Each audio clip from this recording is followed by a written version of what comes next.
Ya estamos de regreso nuevamente con ustedes. Qué interesante tema el que pasó de inmigración. Pero ¿sabe qué?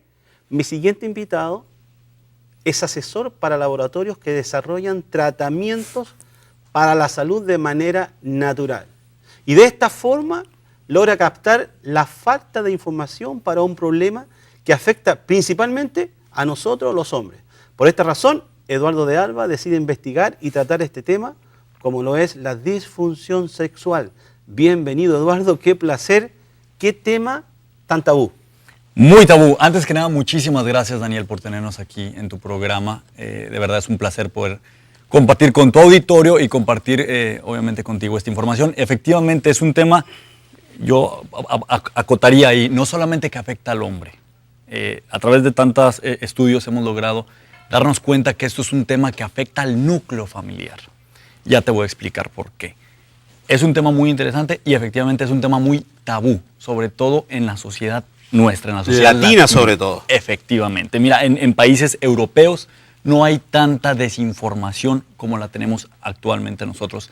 No solamente aquí en los Estados Unidos, sino en América Latina. Latinoamérica. ¿Por qué Eduardo de Alba se interesa en este tema? Que no es muy común, no se habla mucho al respecto. Mira, ¿Qué fue lo que te llevó a investigar estas cosas? Es muy curioso, Daniel. En mi país, en mi profesión, yo me dediqué, yo como abogado, a atender muchos casos familiares. Y resultaba que me llamaba mucho la atención el núcleo o el porcentaje alto de personas, familias que se separaban por el hecho de tener problemas íntimos. No te revelan nunca la causa. Una vez que yo vine a este país, empecé a investigar un poco más acerca de estos problemas íntimos. Resulta que es un alto porcentaje de personas que cualquiera, yo o como tú o como cualquier otro de nuestros televidentes, puede sufrir este tipo de problema.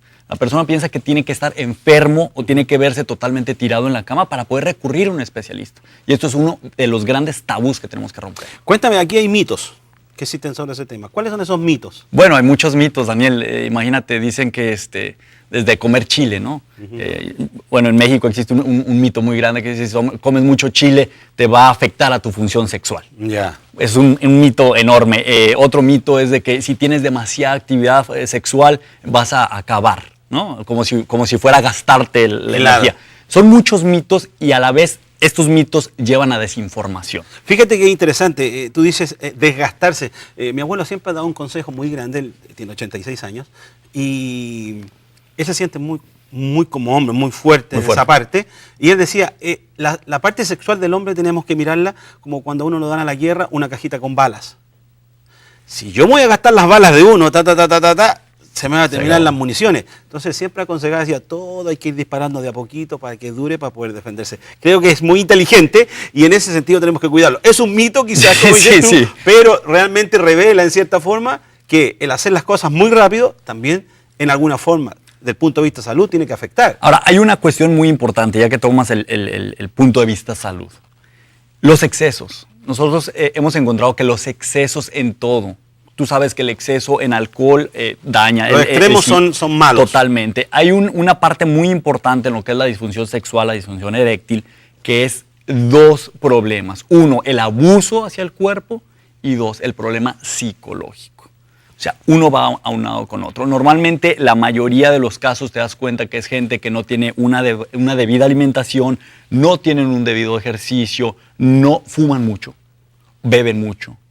Mucha gente utiliza drogas, cualquier tipo de droga, no tienen una vida adecuada o una rutina adecuada, ni ejercicio físico, ni tiempo, no digieren la comida, por ejemplo. Entonces, todo esto lleva a poco a poco daño dentro de tu cuerpo y obviamente el primer paso que uno va a notar es dentro de la disfunción eréctil, el que empieza a tener esos pequeños problemas. Esas son las primeras alertas que uno debe poner atención. Tú me estás hablando hace rato de un porcentaje, no me has dado ningún número. ¿Qué porcentaje, qué tan alto es el desconocimiento de este problema como es la disfunción sexual? Mira, en número como tal, el porcentaje podríamos indicar que es un número muy alto. En desconocimiento es más alto todavía. ¿Por qué? Porque recurrimos nosotros a remedios caseros. A lo que me dijo el vecino, no, que una tía, que mi abuelita. Ese tipo de remedios caseros llevan a un desconocimiento total. Punto número uno. Punto número dos, esto le sucede a todos. tanto hombres jóvenes como hombres de 30, 40, 50, 60 años, a cualquiera le puede suceder. No forzosamente esto te va a llevar a verte en una situación que estás completamente afectado. No, no, no. Todo esto tiene ciertos grados y ciertos niveles. Podemos estar en un nivel, otros podemos estar en otro nivel, pero ciertamente siempre hay que poner atención. Tú me hablas de niveles. Me imagino que, me pregunto yo, ¿cómo detecto o muchas veces creo tener el problema? ¿Qué es lo que tengo que ver? ¿En qué tengo que fijarme para saber de que estoy pasando por esta situación? Bueno, básicamente lo que es la disfunción sexual, la disfunción eréctil, se basa en la irrigación de la sangre hacia el miembro. En este caso, cuando tú notas que no hay un debido funcionamiento, un debido flujo sanguíneo, es el primer síntoma. Muchas veces nosotros asociamos cansancio, el estrés, que eso es la parte psicológica lógica de lo que yo te hablaba. Si nosotros aumentamos a ese exceso de cigarrillo, exceso de alcohol, exceso de todo, de comidas, de grasas saturadas sobre el cuerpo, falta de ejercicio, si a eso le aunamos el estrés, la rutina como vivimos, obviamente algo tiene que fallar. Y el primer punto donde falla en nuestro cuerpo es precisamente el órgano sexual. Es interesante el tema que estamos tratando con Eduardo de Alba. Creo que muchas veces tenemos que preocuparnos de estos detallitos y poder trabajar. Vamos a seguir conversando y ya regresamos con más de Nuestra Hora.